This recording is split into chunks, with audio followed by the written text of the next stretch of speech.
That's what overthinking is all about, right? It's not just one person thinking. It's Yeah. two or four or 17. It's a whole debate going on. And half the time we're not even aware of half the voices going on in our head.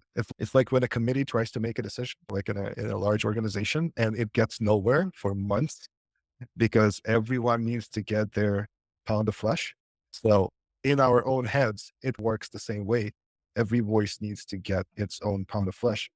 And at least when you're sitting at a large oak conference table debating these things, it's kind of obvious that there are multiple voices. And you know that this guy on that end with the sour face is the reason no one's been able to make the decision. When it happens in your own head, it's much harder to notice it's actually multiple voices, and it's much harder to figure out which voice is blocking decision making. And what's worse is that voice might be right. There's actually a simple solution to that problem. It's called a pen. Mhm. Uh, I don't you take a piece of paper and you start writing out the voices, and you try to give them either a description or a name or something like that, and just list out the thoughts. Now, because everyone's at the table at the same time, those voices, they come as an argument. Like you hear an argument, you hear a counter argument, and you hear a third option. And then there's the observer that kind of observes the whole discussion that has a point of view of its own. And as you write this down, you put each piece in its know. own spot. So maybe you have, I once did this exercise with a client of mine. We spent 3 hours mapping out his voices. I think he had 9 or 12. He was trying to make a really difficult decision, a life changing decision from that guy's perspective. So it's not uncommon to have multiple voices, not just two. It's not just the optimist and the pessimist or the judge and the artist. That those are the typical voices, but you can have multiple voices, and a lot of them are not even our own. There's the societal voice. There's the voice of my mom, and there's the voice of my dad, and so on. And there's the voice of, like in my own mind, there's the voice of kind of my communist upbringing. And just the act of writing out what each voice is saying is like being that guy who sums up the meeting, right? Like the person who actually writes the notes for the meeting. And then this side made these claims, the other side made the other claims. And then once you've written out all these voices, what you can notice is that there's also a deeper I, a deeper me that can look at all of this and potentially answer the question, okay, so these are all the voices, these are all the different advisors I have in my head. But what the hell do I want? Yeah.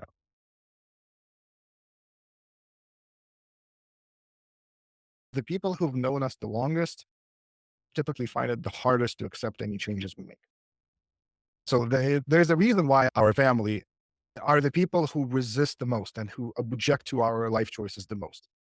Because as we change, our image in their minds remains the same, right? So in a way, it's easier to be your new authentic self on an anonymous platform like Reddit, where you choose a new name for yourself and you just become whoever you actually want to be. In the same way that you go to a party with a mask on, and then you can actually behave in the way you want to behave. Whereas if people recognize you, then it's not that easy. So for the longest time, I didn't share my Twitter account with my family, and I didn't talk on LinkedIn about what I do as a marketer, because everyone there on LinkedIn in particular knew me as a software developer. Mhm. And I had the sense that they would consider me some sort of an upstart if I tried to talk about myself as something else.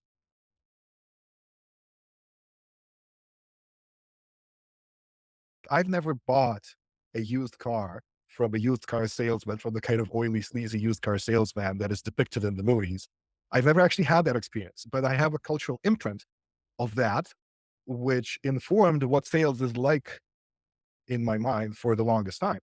Now, we're not even the worst consultants, like the worst software consultants trying to close a deal are never as bad as the archetypical sleazy car salesman. And I think actual car salespeople aren't as bad as they're depicted in the movies either. So we've taken the worst possible image of what sales could be, and we've turned it into this is what sales is, which makes it impossible for us to figure out how we sell. Because it's a very personal thing. There's this book called To Sell is Human, which it's one of those books that you read the title and that's enough. Because the main point of the book is that We sell or convince other people to do things for us all the time. If you have kids or a spouse or friends, you want to go to this bar, they want to go to this other bar. You're trying to sell this bar to them versus that other thing. When you try to choose what movie to watch with some people, you're selling the movie that you want to watch. It's a fundamental human experience. But somehow that feels perfectly normal and there's no problem with that. Even if you get into a bit of a heated argument about whatever Netflix preferences, that same thing, that same natural ability to have this conversation doesn't actually work when we're trying to quote unquote sell some for a fee. And so I say that the first step to becoming a halfway decent salesperson is to actually work through that trauma. The easiest way to do that is, again, my favorite tool. You take a pen, you take a piece of paper, and you start writing sales is awful because, and then you list all the ways that you've encountered that made you think that way. And maybe salespeople are awful because you list out, you dump it onto a piece of paper so you don't carry it around. And then you look at it and then you realize those are not necessarily absolutely true. And you don't want to be that, right? You want to be someone else. Now, the second part is there is this standard belief that selling is talking, usually fast talking, right? Pitching is talking, copywriting is talking, or maybe writing. A cold email is talking. All these things are ways to express yourself, but that's not actually how sales works. Sales works through listening. Because before you can say the right thing, you actually need to know what the right thing is. And it's different from person to person and from niche to niche and from market to market and from product to product. You need to figure out what the right thing to say is. And the best way to do that is to listen at length to the person and their problems. So if you have a 30-minute conversation where you're trying to close a deal, ideally you'd spend 25 minutes of that conversation listening, asking questions, being actually genuinely interested in what's going on in the other person's life or business or whatever it is you're trying to fix. And then spend 5 minutes presenting whatever you're trying to sell as the answer to the questions that guy posed, or girl, right? And there's definitely an art to that, but the listening part is unavoidable. And the interesting thing about this is if you listen for 25 minutes, for the first 5 minutes, you're thinking about the thing to say or how to respond to that. And then the next 5 minutes, your mind quiets down if you force yourself to not say anything. And then at some point you say, oh, this guy's an idiot. He doesn't know anything. And then you quiet that voice down so you can keep listening. And if you keep listening, if you listen for 25 minutes, that's a very long time to listen. You actually become empathetic with the other person. It's a natural result of that. You understand what it is to be in his shoes, to walk a mile in his shoes. And then when you switch over to presenting whatever you're offering, then you present it from his point of view, not from yours, because you've been listening for such a long time. And one of the results of that is that you can say, you know what? I don't actually have anything to offer to you. What I do is really different than what you need. There know some people, I can recommend some people, but you're not who I need. And that's an excellent result for a sales call because you don't want clients that you don't want to work with. And this is my closing note about how to become a good salesperson, or at least feel comfortable doing that. You need to have a shit ton of leads, because if you have one lead, then you're putting all your eggs into that basket. You are trying to make that lead work, whether it's a good idea or not a good idea.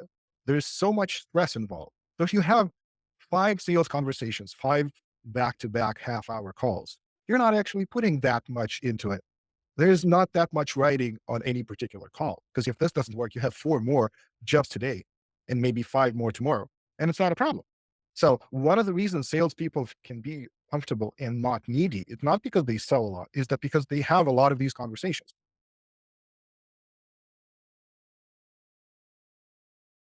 You read a landing page and you're like, this is me. And then you hit then you hit the button, right? How do you do that? It's a one-way conversation. How do you get to a point where a message that is delivered to many people at once creates that sense that they are understood by a piece of written text? It's not an AI. There's no conversation. Nothing's going on. But that piece of written text makes a person feel understood. How do you do that? You start by selling individually, one by one, in conversations, in a situation where you do have that feedback, where you say something and people say something back and you see how their facial expression changes, how their body language changes. You do the same thing I talked about earlier. You listen for a very long time before you offer anything. And if it doesn't fit, you say, you know what, that doesn't sound like what I have to offer fits, and you let them go. And you have a long enough tail of these leads so we can have many conversations like this.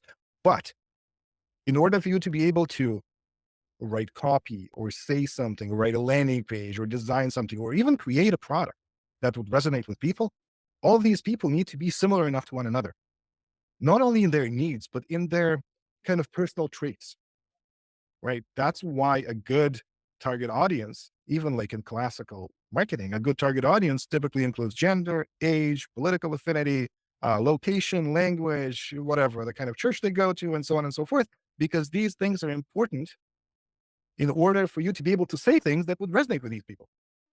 It's kind of creepy because you need to know these things about these people and you can slice and dice an audience on Facebook ad to actually have that kind of targeting. But it's important because you can't write effective copy unless you're talking to a persona that you actually understand well. And in Right. order to understand it well, you need to have sold to that kind of person multiple times.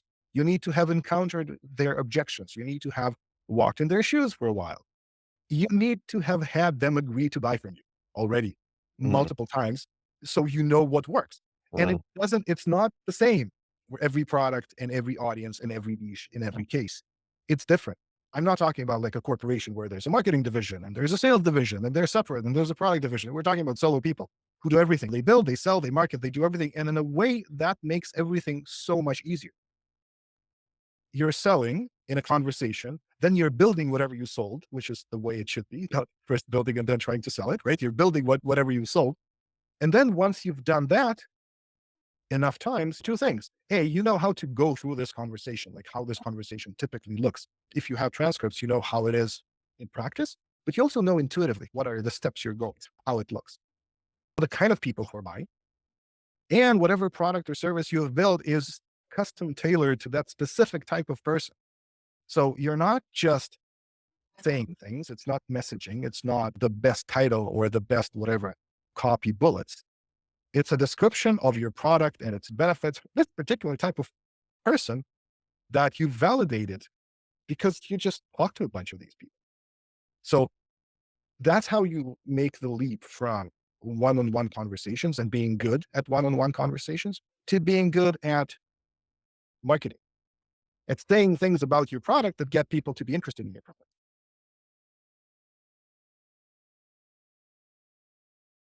The other part you mentioned is about the kind of build in public style of marketing, which is a particular, very narrow form of marketing. It only works if the people you're targeting are the same kind of people like you are, which is only the case in the build in public community. Building in public is a snake eating its own tail, right? People who are building in public typically build in public for other people who are building in public. And the people who are successful in the build in public style of marketing are the ones who are selling services or products to other people building in public. That's why in the build in public scene, or you used to see so many Twitter DM tools and Twitter queuing tools and productivity task managers for solopreneurs and all that. It's a tiny community that's trying to sell to itself. And it's predominantly full of people who actually don't have any money to spend, which makes it a really hard market to work in. So I don't actually believe in build in public as a primary way to market anything. It's an excellent way to network. It's an excellent way to get help. It's an excellent way to get advice. It's an excellent way to get your landing page reviewed by peers. It's an incredible way to have a community, but it's a community of peers. It's not a community of clients.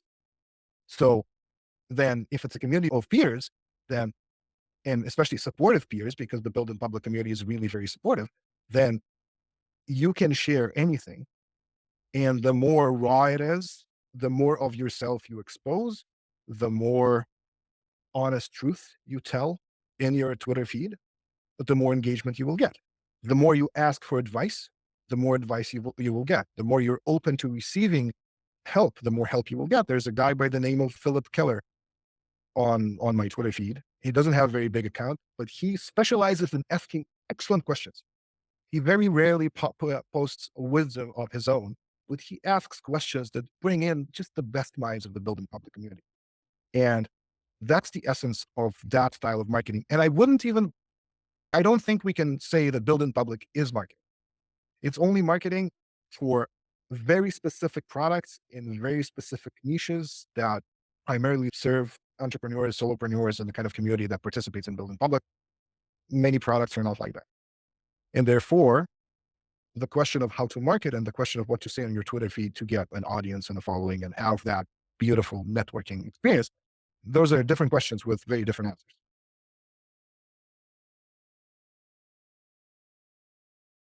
Instead of trying to avoid looking dumb, you actually lean into that, which is asking people to roast your landing page, right? You by default saying this landing page sucks. I just don't know what are the specific ways in which it sucks. Please, dear community, help me see where I'm making awful, stupid, unimaginable mistakes. Recently, I've been seeing tweets where people say, I have this idea, please roast the hell out of it. Now, Yeah. engagement on these tweets is very significant because A, people like to show how smart they are for understanding all the holes in your, for poking holes in your idea. B, you're showing humility by inviting criticism. You're showing that you're willing to learn and you are actually a person in the process of growth, which is fascinating to see. So it really works within the built in public community. That wouldn't work maybe in other places. And the actual result is whatever ideas we have become significantly better, or we kill them if we decide, oh, you know what? Like all these people are saying things about this idea, and they're actually right. This is a stupid idea. So the worst result you can have from that kind of thing, from that kind of interaction, is that you kill your idea early instead of dragging it out for whatever months or years, putting in effort, whether real effort or the effort of not doing any other idea because you're holding on to this idea, right? That's like the opportunity cost of holding on to an idea. So this is something built in public is exceedingly useful for.